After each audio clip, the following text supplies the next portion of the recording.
18 years old when I joined the Army and fell in love. I was barely 18 when I signed the papers. I thought I was stepping into discipline, duty, and structure. I was ready for long nights, impossible drills, and orders shouted into the cold morning air. What I wasn't ready for was him. You don't expect to fall for someone in basic training, especially not another guy, especially not there. But life doesn't wait for the right time. And feelings? They don't follow rules. He wasn't loud or flashy. He was steady, quiet, intense in the way his eyes locked onto things like nothing could shake him. I noticed him on the second day. By the end of the first week, I knew the shape of his voice better than my own. And somewhere between the marches, shared bunk silence, and exhausted conversations in the dark, I started to feel something I had never let myself feel before. This isn't just a story about the military. It's about discovering a part of yourself you were afraid to look at. It's about tension, closeness, silence that says more than words ever could, and how the most unexpected connection can change everything. Before we begin, make sure to subscribe to the channel, like this video, and turn on notifications. This helps us bring more emotional and transformative stories like this to you. Now let me take you back to the moment I walked into a world I thought I understood and met the person who would undo everything I thought I knew. I still remember the sound of boots on concrete, the smell of sweat, metal, and too much cologne in a space that already felt too small. It was day one of basic training, and I was standing shoulder to shoulder with 30 other guys who looked just as nervous as I felt. I was trying to focus. Eyes forward, back straight. Don't be the one who stands out. Then I saw him. He was on the other side of the room. Dark, buzz-cut hair, broad shoulders, calm expression. While everyone else looked jittery or wide-eyed, he looked still, controlled, like he belonged here. Something about the way he held himself pulled my attention in an instant. I told myself it was admiration, respect. But part of me already knew better. His name was Micah. I only found out on day 2, when we were called to pair up for field exercises. And by some miracle, or fate, we ended up side by side. "Briggs?" I said, offering a hand. He looked at me for a second, then shook it. His grip was firm, warm. "Micah Torres." He didn't smile, but his voice had a strange softness to it that stuck with me. Over the next few days, we were stuck together for everything. Navigation drills, push-ups until our arms gave out, obstacle runs through freezing mud. And every time I thought I couldn't keep up, Micah was just there. Not yelling, not judging, just being there, pacing with me, handing me a canteen, nudging me with his shoulder when I started zoning out during lectures. I didn't talk much about myself. No one really did in those first days. But at night, when the lights were out and the barracks fell into that deep, tired silence, I could hear his breathing in the bunk below mine. Slow, steady, like his heart wasn't racing the way mine was. I started to anticipate him, how he'd answer a question, how he'd roll his sleeves up just past the elbows, how he'd wipe sweat from his forehead with the back of his hand in the same exact motion every time. It wasn't obsession. It was something more subtle, more dangerous. The truth? I'd never let myself look at another guy like that before. Not seriously. Maybe in passing, maybe in silence. But this was different. This was real and close and happening every single day. One night, after a brutal day in the rain, soaked, exhausted, aching in every part of my body, I came back to the barracks feeling like I was going to break. Everyone else was already settling in, pulling blankets over their heads, half asleep. I sat on the edge of my bunk staring at the floor, wondering what the hell I was doing here, wondering if I'd made a mistake, if I even belonged. That's when I heard his voice. "You good?" It was quiet, just above a whisper. He was sitting up on his bunk below, arms resting on his knees, looking up at me. I hesitated, then nodded. "Just tired." He gave a small nod, like he understood more than I was saying. Then, without another word, he reached up and handed me a protein bar from his stash. I didn't ask for it, didn't even want it. But I took it. And that one small gesture, something so stupid and simple, felt like a hand on my chest, keeping me from falling apart. That night, I couldn't sleep.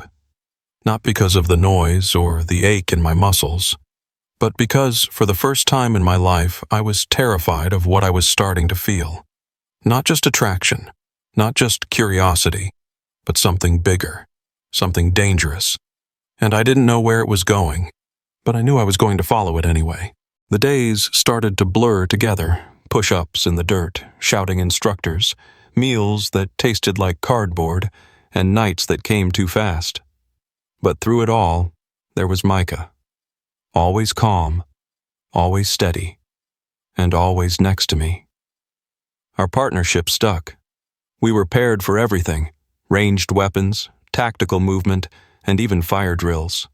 Some guys grumbled about rotating partners, but not us. No one questioned it. Maybe because we worked well together. Maybe because no one wanted to deal with Micah's quiet intensity. Whatever the reason, I was glad. Too glad. And that's when it started getting dangerous. It was little things at first. Moments I could explain away.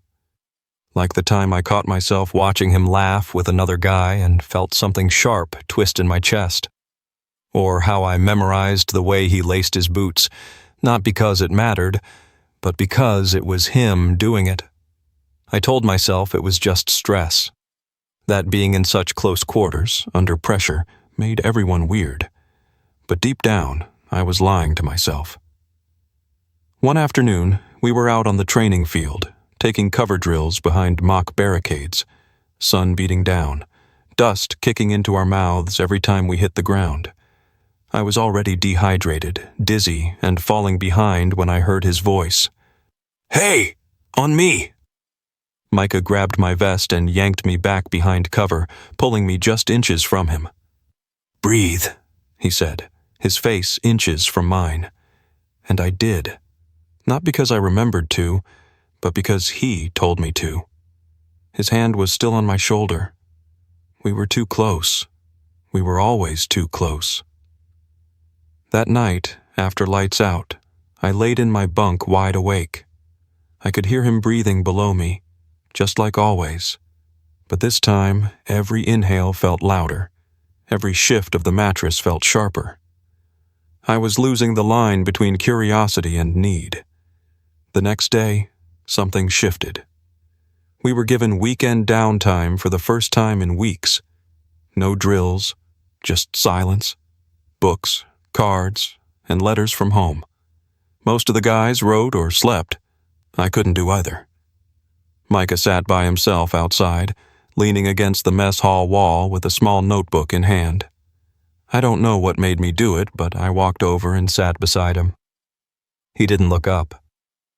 "Didn't think you were the quiet type." I shrugged. "Didn't think you were either." He gave a soft, breath-like laugh. "I like silence. Sometimes it tells the truth better than words." I stared at him. "What are you writing?" I asked. He paused. "Stuff." "What kind of stuff?" He glanced over, then flipped the notebook shut. "Personal." Fair enough. But the way he said it didn't shut me out. It just made me want to know more. We sat in silence for a while, shoulder to shoulder, just watching the wind carry dust across the concrete. "You ever think about after this?" I asked finally. Micah tilted his head. "After?" "Yeah, when we're done. When this is all over." He didn't answer right away. Then, I try not to. Feels like tempting fate. I nodded slowly. But what I didn't say was that I did think about after. About what it would mean to leave and never see him again. About how much of this closeness was just circumstance. About how much of it would disappear the second we took off the uniform. Then he looked at me. Really looked at me, and I felt it in my chest. This pull. This terrifying gravity. Like something in him was calling something out of me I wasn't ready to admit. But before I could speak, the PA cracked overhead, calling for lights out. We stood, slowly. Neither of us said a word. But as we headed back to the barracks, side by side, he reached out, just for a second, and let his fingers brush against mine. I stopped walking. He didn't look at me, just kept going. And I stood there, heart pounding, with the weight of that single touch pressing against my skin like fire. What did it mean? What was he trying to tell me? And why? Did it feel like I was already too far gone? I didn't sleep that night, not even close. I laid in my bunk, eyes fixed on the ceiling as if it held answers. But it didn't. All I could see, over and over, was that moment. His fingers brushing mine. It hadn't been accidental. It couldn't have been. There was a quiet purpose to it, like a secret message I wasn't sure I'd been ready to receive. And yet, he didn't say anything after. No glance, no acknowledgement. Like it didn't happen. The next morning, I expected some kind of shift, something in the way he looked at me. A smirk, a nod, a whisper. But he was Micah, calm, composed. Just another guy slipping on his gear like any other day. And that silence? It hurt more than I wanted to admit. I started second-guessing everything. Maybe I had imagined it. Maybe it was nothing. Except it wasn't. I knew it wasn't. During morning drills, I couldn't focus. I was off rhythm, late in my turns. The instructor chewed me out in front of the whole squad. Micah didn't say a word. He didn't even look in my direction. And for the first time since we arrived, I felt completely alone, even with him standing just a few feet away. It wasn't until later that afternoon, during hand-to-hand combat training, that something shifted again. We were paired, because of course we were, and I could feel the tension radiating off both of us. There was something different in the way we moved. Slower, cautious, like neither of us wanted to make the first real move. At one point, we got too close. I pinned his arm and he twisted, forcing us to fall in a tangled mess on the mat. I landed half on top of him, his forearm braced against my chest, his breath warm against the side of my face. We didn't move. His fingers tightened just slightly around my wrist. My heart stopped. We held there, just long enough for it to mean something, for me to know he felt it too. Then someone shouted for a switch, and it was over. We rolled apart and stood like nothing happened, wiping off dust and sweat. But my pulse didn't settle. Not for the rest of the day. That night I couldn't eat. Could barely speak. I kept trying to catch his eye across the dining hall, but he kept his gaze low, talking quietly to a guy from another unit. His mouth moved. He even smiled, but he never once looked at me. After lights out, I laid in bed with my fists clenched under the blanket. The ceiling, once again, stared back at me. And beneath me, I heard Micah shift in his bunk. I leaned over the edge. Micah. A pause. Then his voice, soft. Yeah? What's going on with you? He didn't answer. I swallowed. I'm not crazy. That touch, it wasn't nothing. His voice came after a long silence. It wasn't. I closed my eyes. I think about it too, he said. More than I should. Then why are you acting like nothing happened? Because this isn't the place to figure that out, he replied, his voice quiet and steady. Not here. Not surrounded by this many eyes, you know that. I exhaled. So what are we supposed to do? Pretend we're just teammates? Like I don't feel it every time we're near each other?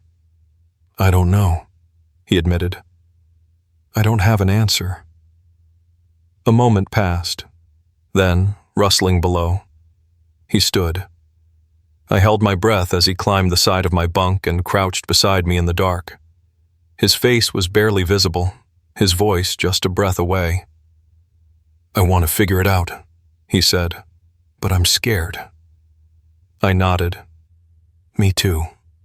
Then, slowly, like he wasn't sure it was okay, he reached up and touched my hand. This time, not in passing, not in secrecy, just the two of us, surrounded by silence and shadows, sharing something we hadn't named yet. He didn't stay long, just long enough to let me feel the truth in his touch. Then he dropped back down into his bunk. I stared at the ceiling, wide awake. I didn't know what tomorrow would bring, but now, at least, I wasn't questioning if I imagined it. Because I hadn't. And neither had he. There was no pretending after that night. Even if we never spoke about it during the day, the air between us had changed. Every glance lasted a beat too long. Every accidental brush of the shoulder felt like static. We were both careful, too careful, but the tension was always there, simmering beneath the surface like a secret we couldn't bury deep enough.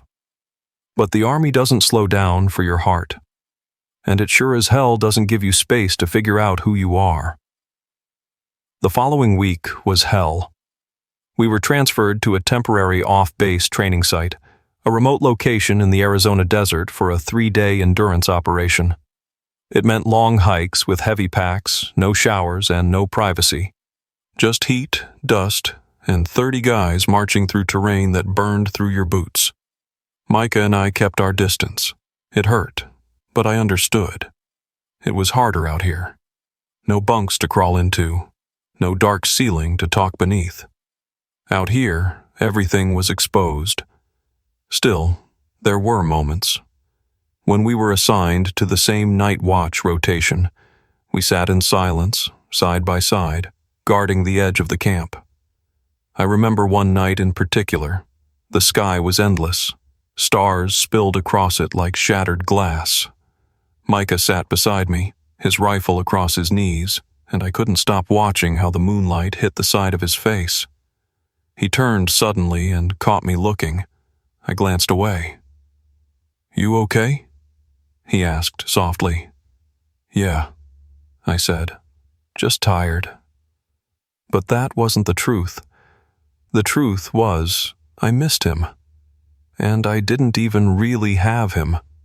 Not yet. He nodded, and we let the silence fall between us again. The next day, things cracked. We were halfway through a 12-mile navigation drill when one of the guys, Reyes, twisted his ankle on loose rock. Our squad leader ordered 2 of us to stay behind with him while the others moved ahead and completed the checkpoint. Micah volunteered. So did I. Maybe I shouldn't have. Maybe I should have known being alone with him in the middle of nowhere would mess with my head. But I didn't care. I just wanted to be near him, even if we weren't touching, even if we didn't say a word. Once Reyes was settled and the radio check was done, Micah and I sat beneath a shaded ridge. The sun was brutal. My shirt clung to my back. Every muscle in my body ached, but my chest hurt for a different reason. "I can't keep doing this," I said suddenly. Micah turned to me. "Doing what?" "This back and forth, pretending like we're just partners, that we're not carrying something that's bigger than both of us." He looked down, jaw tight. "We can't afford this kind of mistake," he said. "You know what it means if we're caught." "I'm not saying we need to shout it to the world," I said, "but I need to know what this is. I need to know I'm not alone in this." "You're not," he said quickly. Don't think for a second you are." I felt the air leave my lungs. "But," he added, quieter now, "I've spent my whole life trying to be the guy who gets everything right. And this feels like stepping into something that could ruin us." I looked at him, eyes burning. Or it could be the one thing that saves us. We both fell silent. I wanted to reach for him. Every part of me ached to do it, but we were exposed. One wrong move, one curious glance from Reyes, and it was all over. So I just sat there, staring at the cracked earth between my boots, trying to calm the storm inside me. Then, gunshots, not far off. 3 sharp pops in rapid succession. Micah was on his feet before I could move, eyes scanning the horizon. Reyes scrambled to his feet with a grunt of pain. "What was that?" I asked. Micah didn't answer. He grabbed the radio and called it in. Static. Then silence. I stood beside him, heart racing. The shots came again. Closer this time. Micah turned to me, jaw clenched. "We need to move, now." And just like that, everything changed. Our secret was no longer the biggest threat. We moved fast, too fast for the weight on our backs, too fast for the heat pressing down on us. But adrenaline made things easier. Fear, sharper. The gunshots had stopped, but the echo of them still rang in my head like a warning. Micah led the way, focused and silent, his hand never far from his weapon. Reyes limped between us, leaning heavily on my shoulder. We didn't talk. We didn't have time to ask what the hell just happened. All we knew was that something was wrong, and we were cut off. When we finally reached a clearing high on a ridge, Micah stopped and scanned the desert below with a pair of binoculars. I stood beside him, breathless, while Reyes collapsed against a rock behind us, wincing with every movement. "What do you see?" I asked. Micah stayed quiet for a few seconds, then lowered the binoculars. "There's movement at the checkpoint, but it's not our guys." I felt the chill crawl down my spine. "What do you mean?" "I don't know, but I saw at least 2 figures in gear I don't recognize. No insignias, no uniforms." He turned to me, and for the first time since I'd met him, I saw it. Uncertainty. Real fear behind his eyes. "Could be a drill," I offered. "A surprise scenario. You know how they test reactions." Micah shook his head. "Not like this. Not without warning." We sat in silence for a moment, sweat rolling down our necks, the desert stretching out endlessly in front of us. Reyes groaned behind us, trying to shift his weight. Micah looked at me again. "We have to split." "What?" "You stay with Reyes. I'll go get help." "No way. You're not going alone." "I move faster alone," he said, "and you can't carry both of us." He was right, but I hated it. I stepped in closer. "You don't get to run off without knowing what this is between us." His expression faltered. "I mean it," I said, voice low. "We keep brushing it off, dodging it, hiding from it. But if something happens to you out there, and I never get to..." He closed the distance between us. Just one step.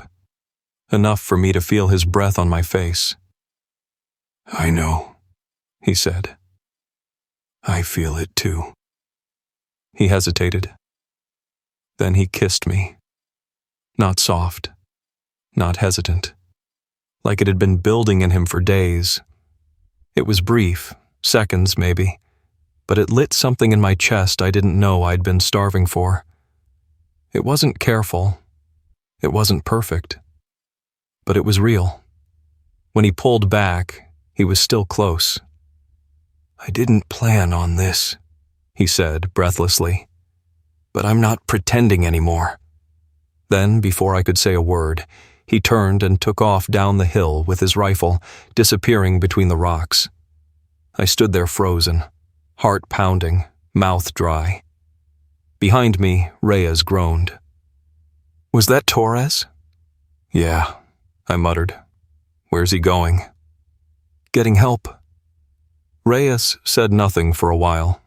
Then, in a low voice, "He kissed you, didn't he?" I spun around, eyes wide. He looked pale but amused. "I may have a busted ankle, but I'm not blind."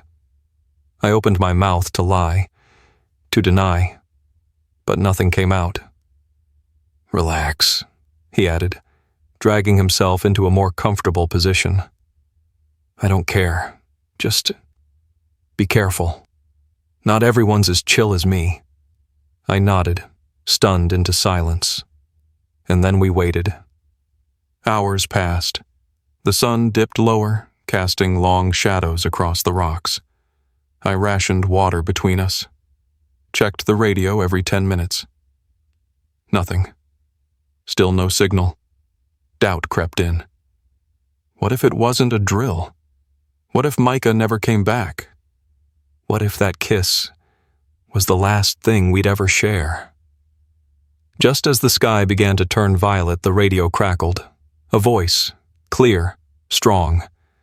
"Fire Team Alpha, we have eyes on you. Sit tight. We're coming in." I grabbed the receiver. "Micah, is that you?" Silence. Then, "It's not Torres. He never made it back." They found us just before nightfall. A unit from base, responding to a delayed emergency ping that finally got through. Reyes was airlifted out first. I stayed quiet as they checked me over, nodding when they asked if I was okay. But I wasn't. Not really. Micah never made it back.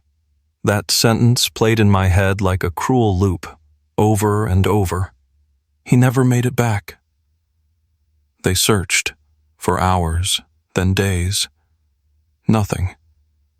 I didn't believe it. Not at first.